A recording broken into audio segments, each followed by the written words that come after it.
Bonjour et bienvenue. Voici notre tour d'horizon économique, géopolitique, sanitaire, oui, sanitaire et boursier. Et nous sommes le mardi 13 octobre. Alors pour comprendre comment tourne la planète finance, eh bien, c'est sur la bourse au quotidien et nulle part ailleurs. Et l'épisode du jour s'intitulera Chercherait-on à nous vacciner contre un optimisme béat? En tout cas, quand j'ai ouvert mes ordinateurs ce mardi matin, je suis tombé sur un communiqué du docteur Fauci.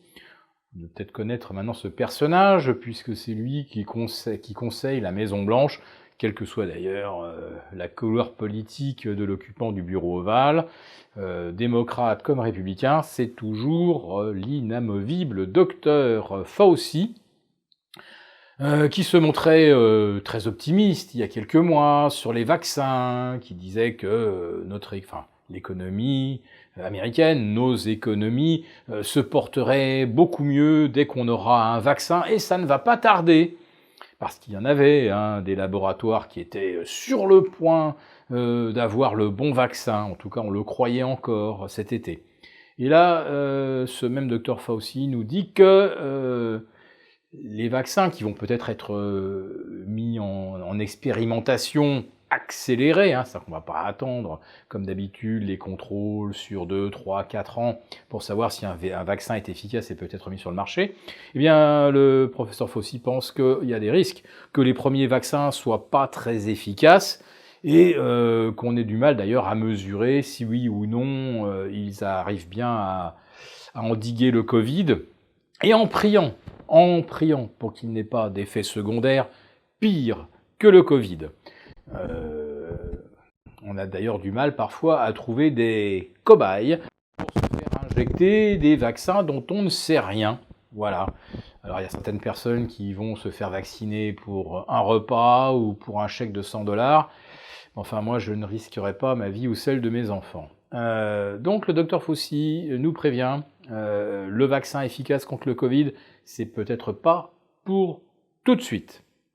Et puis en France, alors là, 24 heures de la prise de parole de notre bien-aimé président, les spéculations vont bon train. Est-ce qu'on va avoir de nouvelles restrictions sur la restauration, tout ce qui est activité collective, ou est-ce qu'on va carrément passer au couvre-feu? Alors moi, le couvre-feu, mon père m'en a parlé, mes grands-parents m'en ont parlé et tout. Il se rappelle quand même que ça avait été instauré par les nazis, et que depuis, même lorsqu'on a eu des grippes un peu sévères, je me rappelle c'était en 68 ou en 69, où il y avait eu quand même plus de 100 000 morts en France à cause d'une grippe un petit peu brutale, on n'avait pas confiné la France et on n'avait pas instauré de couvre-feu. Ni d'ailleurs de mesures d'urgence, etc., ni d'interdiction de manifester.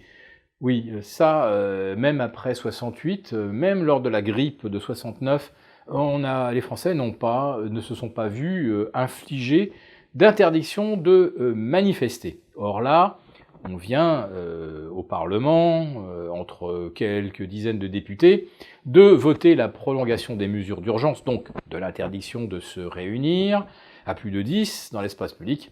Ça a été prolongé jusqu'au mois d'avril 2021. Donc, si les Français ne sont pas totalement bâillonnés avec un masque, puisqu'on arrive encore à parler à travers, en revanche, toute contestation de la façon dont le gouvernement gère la crise, toute contestation, elle, est bel et bien muselée. Voilà.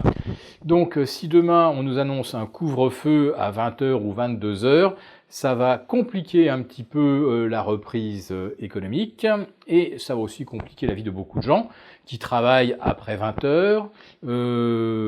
J'imagine évidemment que les personnels hospitaliers qui font les 3-8 échapperont à cet impératif de couvre-feu, mais enfin ça ne veut pas dire qu'ils ne se feront pas emmerder par des contrôles de police en se rendant ou en revenant de leur travail, être emmerdés par la police en permanence. Là encore, ça rappelle des heures assez sombres de l'histoire de France qu'on voudrait bien oublier et qu'on ne voudrait pas revivre. Voilà. Alors aux États-Unis, il y a aussi des rumeurs de reconfinement de certaines zones où le virus circule vite. Et en Europe, vous avez aussi peut-être des mesures du même ordre qui se profilent en Allemagne, mais en Allemagne, on va dire que le peuple est assez discipliné et se plie volontiers aux directives du gouvernement parce qu'il les trouve légitimes. Je répète, il les trouve légitimes et il a confiance dans le gouvernement. Aujourd'hui, Angela Merkel a un taux de confiance de 74%. Je pense que en France, le gouvernement n'a même pas les 25% qui restent. Voilà.